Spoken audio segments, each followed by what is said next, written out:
Okay, good morning, everyone. We're going to wait 2 minutes for people to arrive, and then we'll get started at 11:02.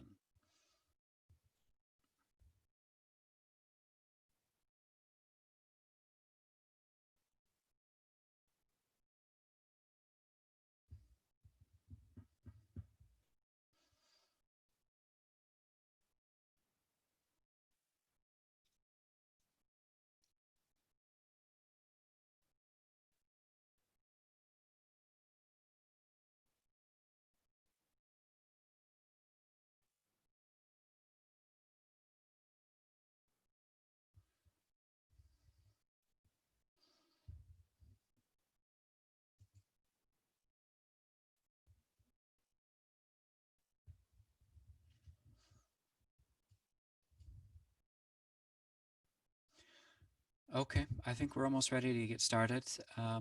So good morning, everyone. This is already our sixth webinar on Scopus. We've been doing them every 2 weeks. Usually I have two people with me, Derek and Nicholas, but both of them unfortunately were not able to join, so you're stuck with just me today, but I'm going to do my best to make it quick and painless and leave plenty of time for questions. So today's session is specifically about Scopus and the institutional profiles. And yeah, this is usually the people that present with me. They're not here today, so it's just me. If you don't know who I am, I'm Alexander van Servellen, based in Singapore. I'm the consultant for research intelligence in Southeast Asia. We've been doing these webinars because of the COVID situation. Everyone's been at home, and so far they've been well attended. They've covered a number of different topics, from very basic things like searching in Scopus to understanding how the content is selected, author profiles, how to analyze journals in Scopus, what metrics are in Scopus to do analysis, what you can do. And today we're here, 14th of July. Usually we're doing Wednesdays. This is the one exception because I have the day off tomorrow for my birthday. So we're doing institutional profiles, and in 2 weeks we're doing advanced search. 2 weeks after that we're doing search alerts and how to customize Scopus. And then on the 26th of August will be our last webinar, which will look at funding acknowledgements. The agenda today, as always, is to start at the beginning and to do an introduction. I don't know how many people know Scopus well, attended the previous webinars, or might be here for the first time. Focus is, as I've said already 5 times, the institutional profiles in Scopus, and I'm going to show you live in Scopus what they look like, how they work, and what they can do for you. And you can use the Q&A function to ask questions, and then I'm going to look through the questions that have been asked, and I'll try to answer a number of them in the second half of the session today. We're also recording the session. We will disseminate the recording to everyone who has registered using an institutional email address. So that means not Gmail, not Yahoo, and so forth. So I'm going to start with an introduction, but before I start, I'm going to run a poll and ask that you answer some basic questions about who you are and so forth. So this time I think I have 3 questions, but it's the only poll that I'm going to run today. So just humor me and you know, go through these questions, and much appreciated if you can just go through and select the options that make sense to you, because that will help me to understand who you are and kind of customize or direct what I'm saying with that understanding. So I'm going to leave this open because it's 3 questions for 2 minutes. So far it's been 25 seconds, and 18 out of 62 people have voted.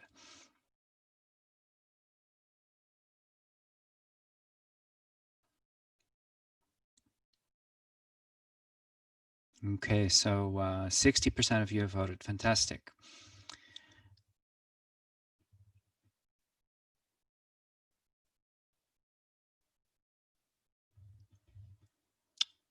So it's been open for a minute. I'm going to give it a whole another minute. So take your time, think about it, and please answer the questions if you haven't already. It's incredibly helpful for me to know who's here, since we're not able to have discussions and talk. I can't see anyone, so this is the only way for us to engage in this environment.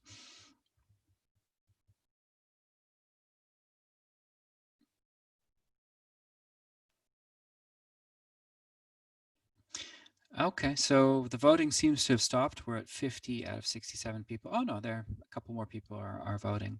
So 20 more seconds, and then it will have been open for a whole 2 minutes.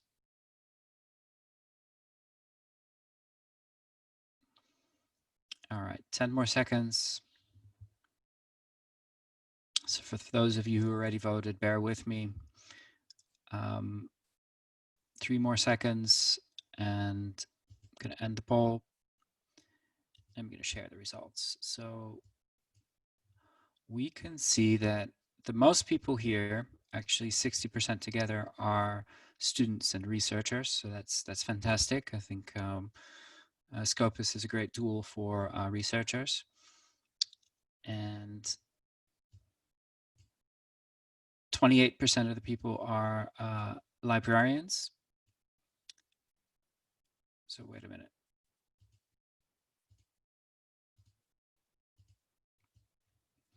So 28% of the people here are librarians. Librarians, we know you well, so greetings, hello. Just 4% are research administrators, research managers, but Scopus does and can be used for analytical processes, and that's also relevant to policymakers, faculty members, welcome also.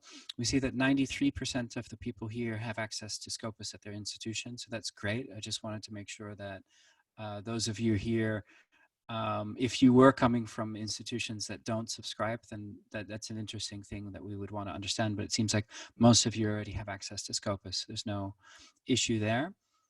My colleague Shubhra has just joined. She is my counterpart in India, and I asked her last minute, just this morning, if she could jump in because my other two colleagues didn't come, but I'm not expecting her to speak. So I think at the moment you just see her photograph there. So if she didn't know that I made her a co-host, then she'll have to forgive me for putting her on the spot. So that kind of distracted me. But have you attended 2 more of the previous webinars? So this is the 6th webinar. 30% of you have been here before and you came back. So thanks for coming. I hope that means that it's useful. And we have quite a few new people as well. So thank you very much for participating in this poll. That's incredibly helpful to me. And I'll just move on.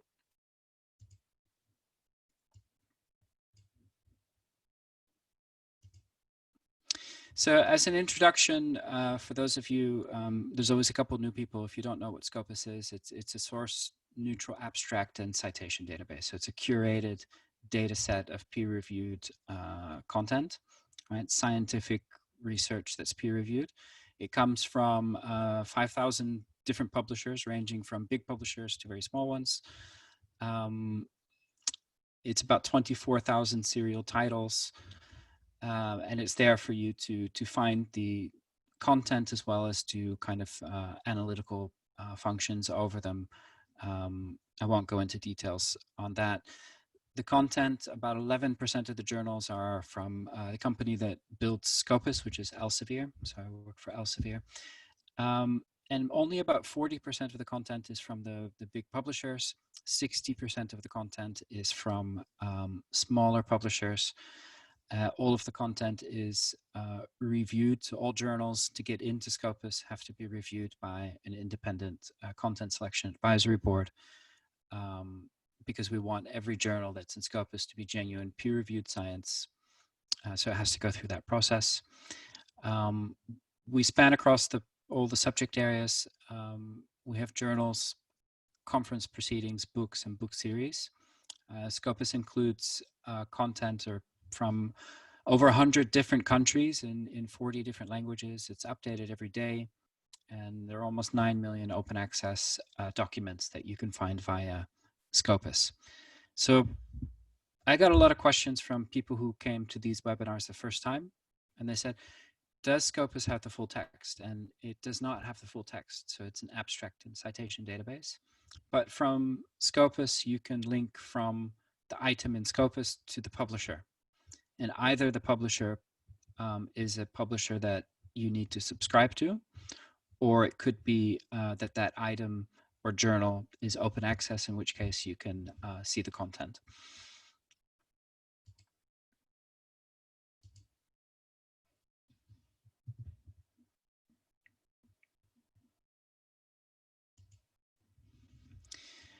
So if you break down the different document types by subject area, you can see that the journals are 32% health science, 34% physical science, 12% social sciences, 22% life sciences. Conferences are much more about physical sciences, right? Very little about social sciences, while books are 45% social sciences and much less health sciences. So you can see the different content types of different breakdowns in terms of subject areas. Scopus is part of a wider portfolio at Elsevier, which we call research intelligence. It spans across things like search and discovery, finding content, managing and showcasing, evaluating, and so forth. But I won't really talk about that too much because the focus of today is the institutional profiles in Scopus. So I might have mentioned to you that the way that Scopus works is you don't just have all of the content in a database and just find the items, but we've done a lot of data enrichment process so that profiles are created for every single author that has at least one paper in Scopus, and for most of the institutions. So we have author profiles and affiliation profiles, and these are really useful things to have. You don't need to make it. So as an author, you don't need to go in and create your profile, or an institution, you also don't need to go in and make the profile. It is algorithmically created so that it's scaled across the whole database. So that means that every author has a profile, every institution has a profile, and that means that you can fairly analyze compared to peers because everyone has a profile. While if only some people had a profile, it wouldn't really be a fair comparison. If you were identifying, for example, the best person in a particular subject area and you have only 20% of the population as a profile, then whatever the result is not going to be fair. So scalability is very important. The institutional profiles in Scopus are such that every institution has a profile. It's done by algorithm so that all papers written by authors which are affiliated to a particular institution, in that paper, all those papers are sorted into the profiles, right? So if there's a paper that says Alexander van Servellen is the author, usually there's a little A or a letter next to my name. It's going to say in that specific paper which institution I'm affiliated to, right? Also, what the profiles do is identify the many different ways in which an institutional name is represented in the data. So, for example, Chiang Mai University might be written in some papers as Chiang Mai University.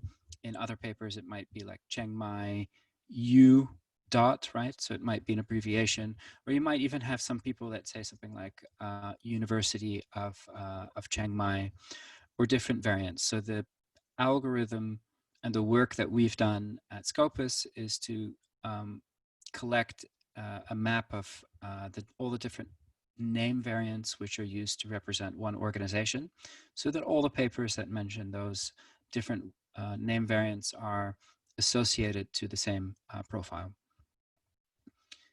Management of universities, so it could be library, it could be research office, can ask Scopus or Elsevier for access to the institutional profile wizard, or otherwise known as IPW, which allows those authorized people to make modifications to the profile. So there are a lot of universities who have gone in to refine their profile and to make slight modifications, which all helps to make it even more high quality.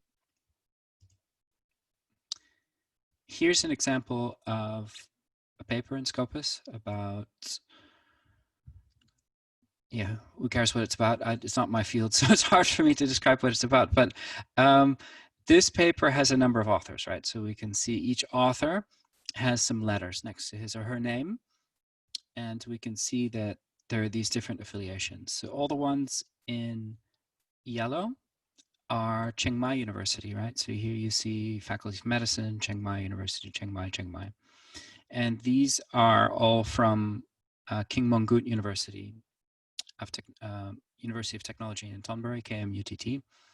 So this paper would be sorted into the affiliation or institutional profile of both KMUTT and Chiang Mai University. So the paper doesn't get split in half, it just gets put into both profiles. Which is what we refer to as whole counting the paper. It exists in both profiles.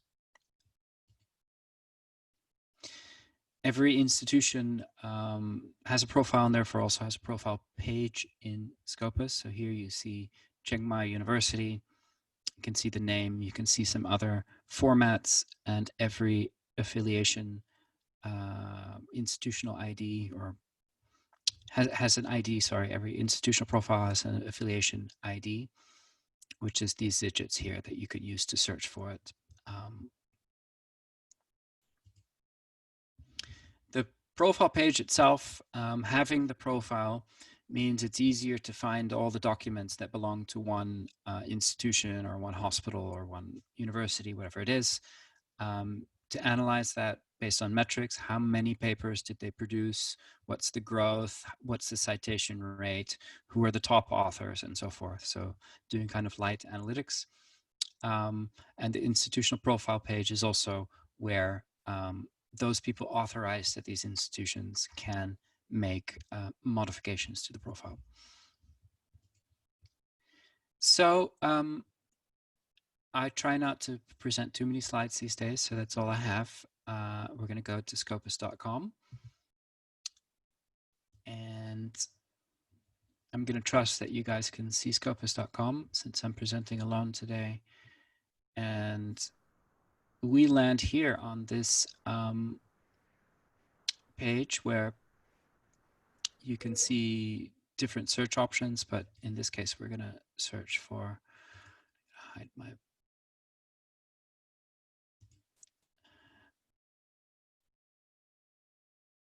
so let's stick with the example of Chiang Mai.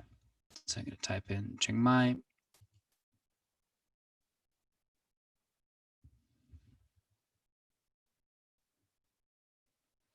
So here we see searching for Chiang Mai in affiliations, we find a bunch of different profiles which might have mention of the name Chiang Mai, right?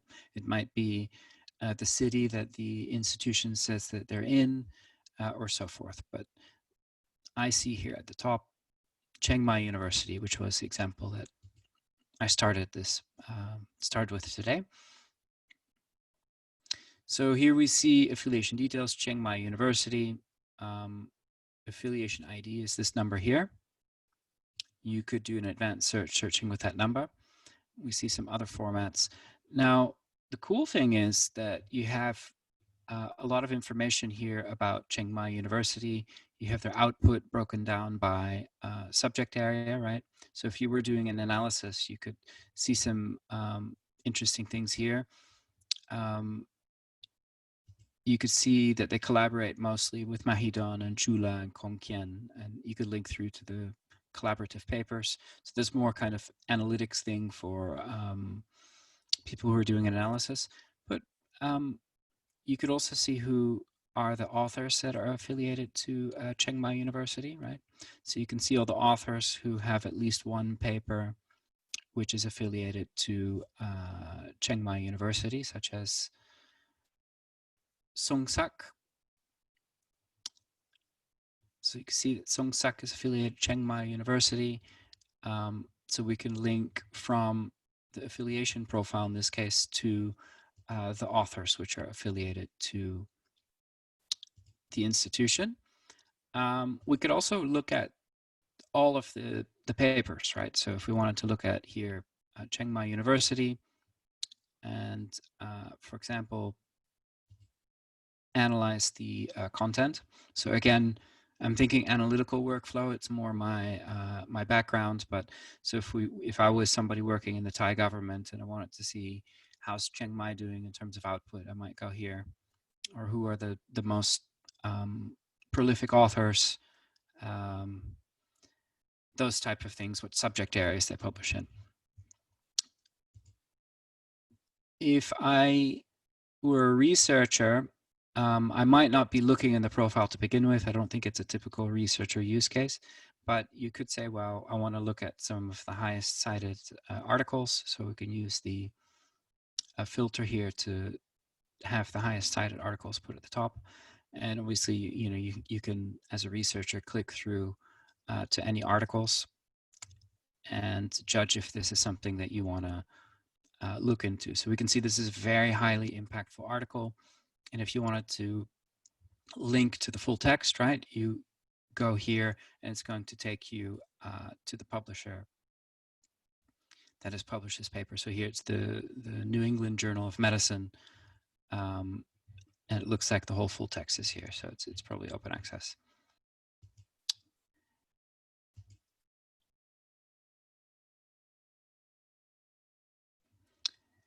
So I'm going to go back to the profile page.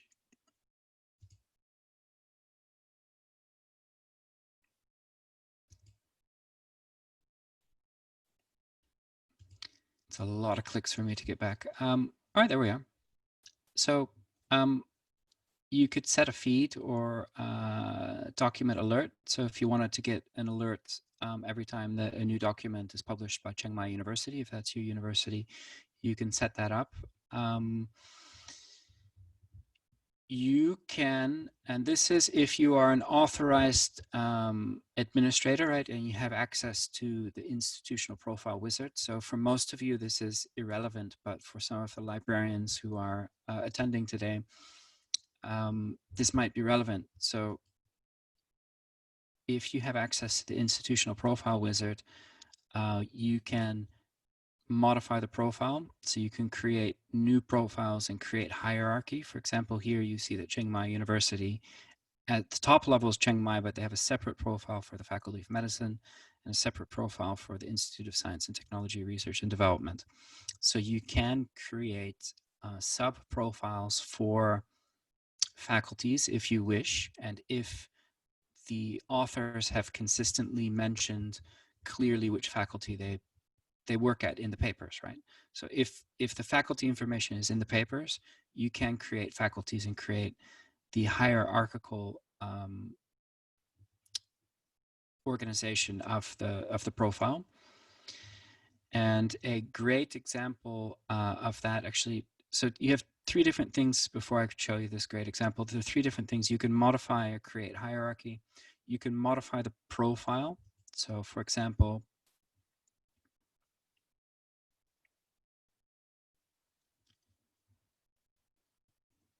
you can say what the preferred name is, what the home page is, the address, and so forth. And then it's going to ask you what all the different ways are. So that map of name variants, you can enrich that and say there are many other name variants and so forth. But those of you who get access or do have access to IPW, if you need help using it, you can email me. The result of a profile which is worked out in detail is, for example, A-STAR. So A-STAR is a research institution in Singapore that it was my privilege to work with a few years back. And as part of the work that we did together, we created this hierarchy here. So you see A-STAR actually has 2 research councils, and the Biomedical Research Council and the Science and Engineering Research Council. And under each council, they have a number of very specific institutes. So we created 2 levels of hierarchy. So you have one level here, right? So that A-STAR is basically 2 research councils. And then we have the second level, which is each of the institutions. That just means that you can click at the top level and you get, as a user, you can see all 53,000 documents, and they're all attributed to A-STAR at the top level. But if you wanted to see the papers of just the Bioinformatics Institute, they also have their own profile. So you can see, oh, look, Bioinformatics Institute has published these 1,200 articles. So that's the kind of the ideal situation in which a lot of work has gone into creating these high quality, very detailed, granularly organized hierarchy. But of course, the data has to be there. So it means that the researchers have to mention very clearly which, in this case, institute they work at in the papers. Otherwise, it doesn't work. So if we were to look at the Bioinformatics Institutes and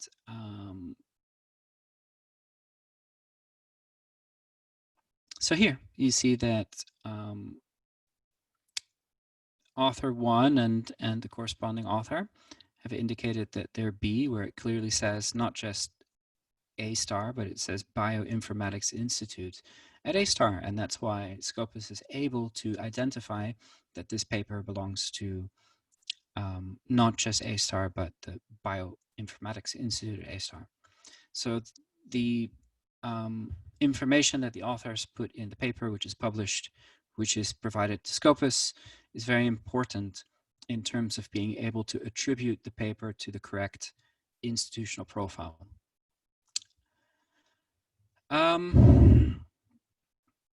I think that was probably all the things that I wanted to say. So I'm going to go on to try and answer some questions and see what's in there. So there are no open questions. So that either means that I was really, really clear about everything, or that you've all fallen asleep, or that Shubhra has answered everything, which is even better. Sanders, there was just one question on how to check author profile. How to check the author profile? Yes, by Muhammad Shafiq. Okay, Mohammed. The way to check an author profile is to type in a name. So I'm going to go, oh, sorry. I'm going to go with my professor's name. You can try with the first letter. If you have a very common name, you might want to try the affiliation, but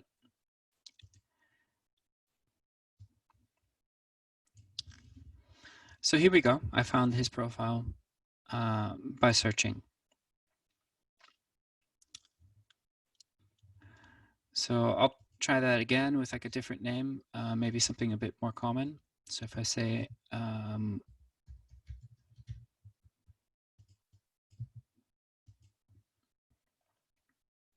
so here I get, there's a lot of stuff where I'm like, well, I don't know who that is. So if I go back and say, I want just the ones that are affiliated to the University of Amsterdam, then I'll probably get less. So here I got just 3. And that's not the person I'm looking for. This is Bernd. And I'm looking for this person here. So you can use that. The name, probably it's going to be even more specific if I put in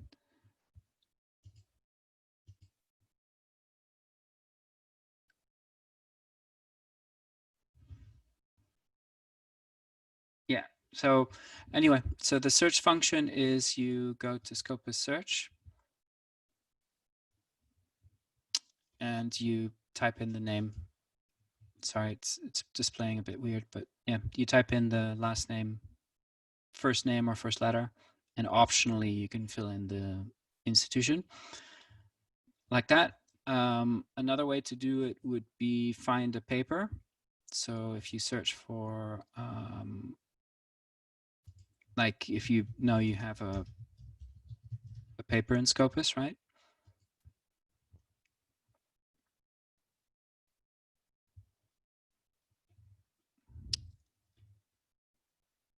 So let's pretend that this is my paper. It's not, but I'm just trying to demonstrate the point.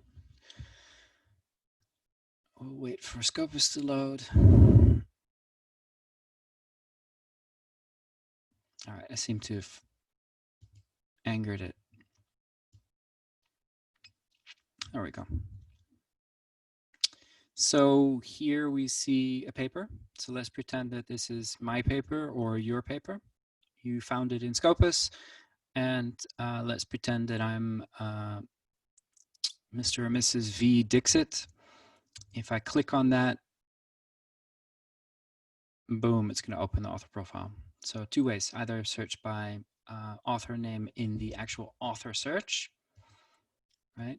Or find the document and then link from the document to the author profile.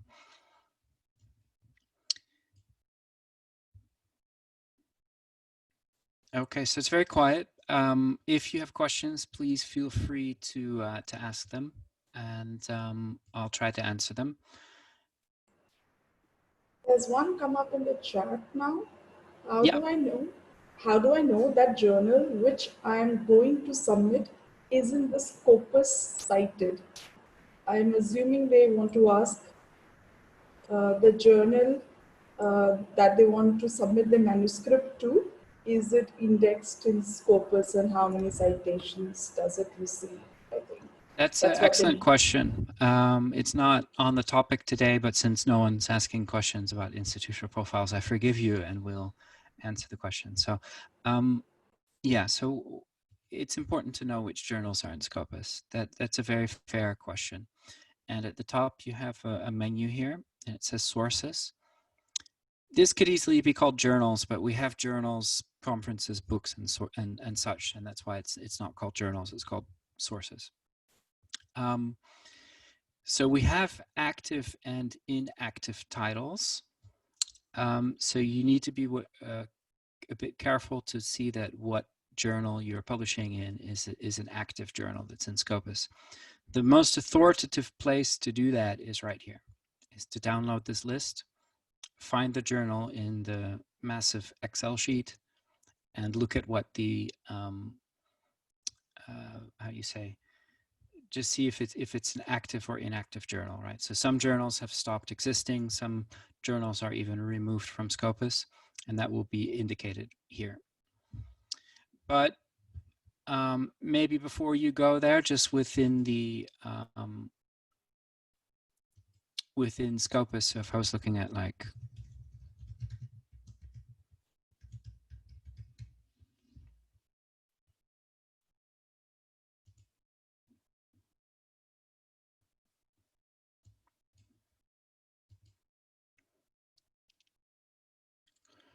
so this journal, developmental psychology, the Scopus coverage years are 1969 to present, and I can see that it's got this profile in Scopus, but also, let me see.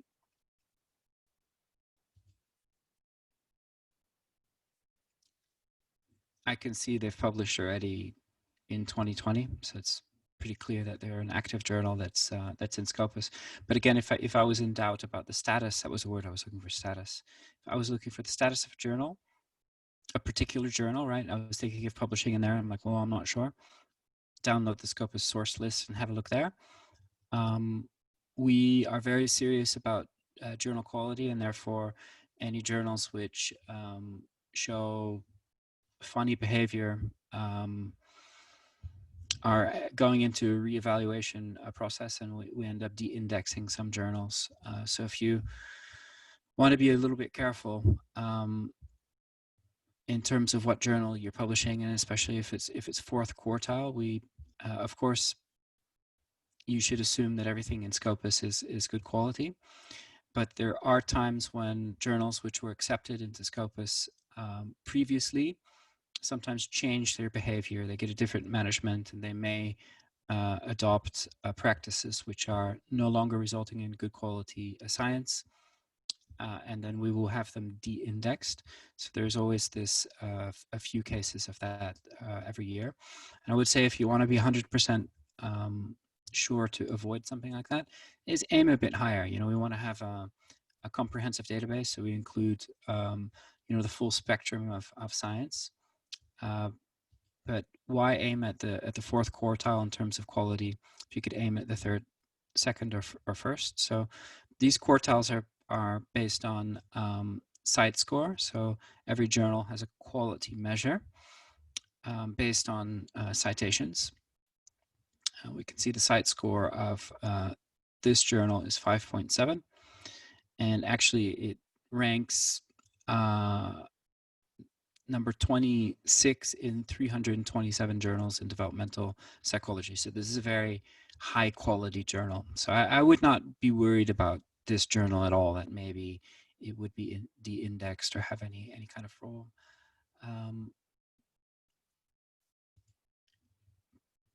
But if I were to look at only fourth quartile journals,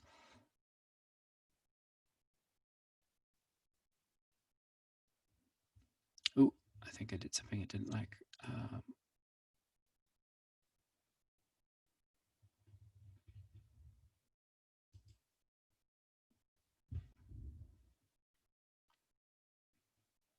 But anyway, you can search for the sources here, and if you want to know the formal status, you can see in this list here. And I think if you want to 100% avoid any problem, any issue with journal quality, is simply aim higher at first, second, or third quartile.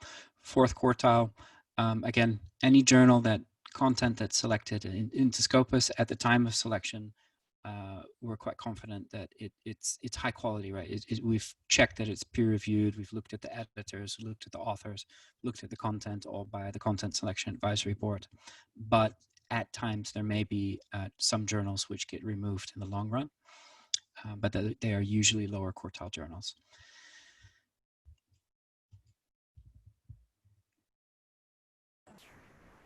Okay, then someone asked if the recording would be shared with them. So, and does I think it would be shared because Yeah, you have been we sharing all will the other recordings. email the recording of this webinar to everyone who registered using an institutional ID. So that means not like Gmail address. Yep. Okay, and we have this one question which they say connected to the Chiang Mai University. If I have defined a faculty of science in the institutional profile, probably. So, do I have to define another called the rest? I'm not sure. Can you repeat the question? Your voice is a bit in the background, Trooper. If I defined a faculty of science in the institutional profile of, let's say, Chiang Mai University, do I have to define another called the rest?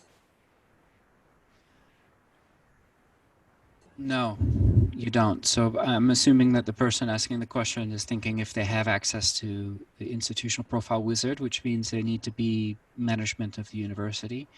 But no, you can create one faculty and all the other content would be under the main profile, and then you would have one sub profile for the faculty.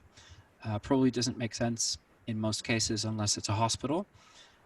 If you do it for one faculty, maybe you should do it for the other faculties as well. Sometimes I see, quite often I see the opposite, where a university says, hey, I have a main profile and I have a profile for one faculty and I want it all merged together because it's more simple. I would suggest the person gets in touch with whoever their consultant is to discuss how and what the best way to make changes would be for their profile.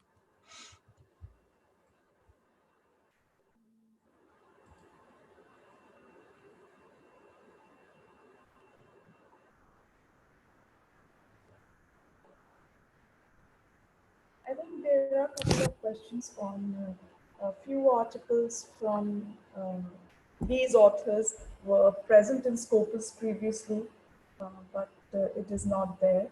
But probably the journal they would have to check if it's indexed in Scopus or not. Yeah. So if you think that, hey, I have this paper and I don't see it in Scopus, then you need to be sure that the journal that you published in is indexed in Scopus.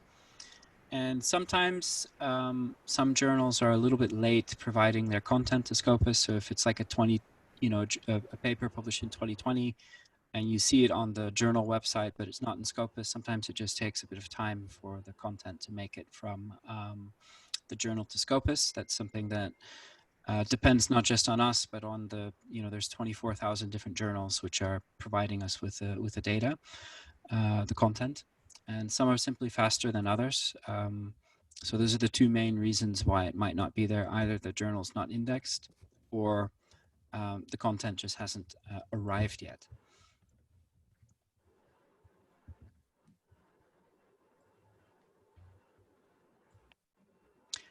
Okay. I Are don't there? see any more questions related to institutional profile as such, but they are more on Scopus content only. Again, a similar thing. How can I know all about Scopus journals on mathematics? I think you already showed that. Yeah. I mean, so all right. Mathematics, you would go to sources and use the subject area. Mathematics, and there you have 1,857 journals or titles related to mathematics in Scopus. So it's quite straightforward.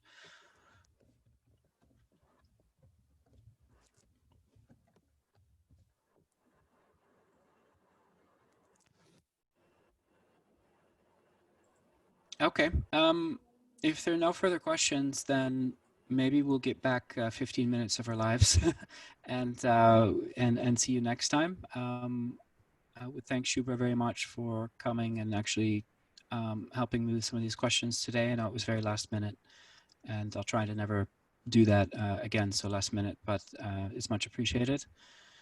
Yeah, And we will send across the link to the video as well as the slides, and hope this was at least somewhat helpful, and wish you all a nice week. Maybe see you next time. Take care, everyone.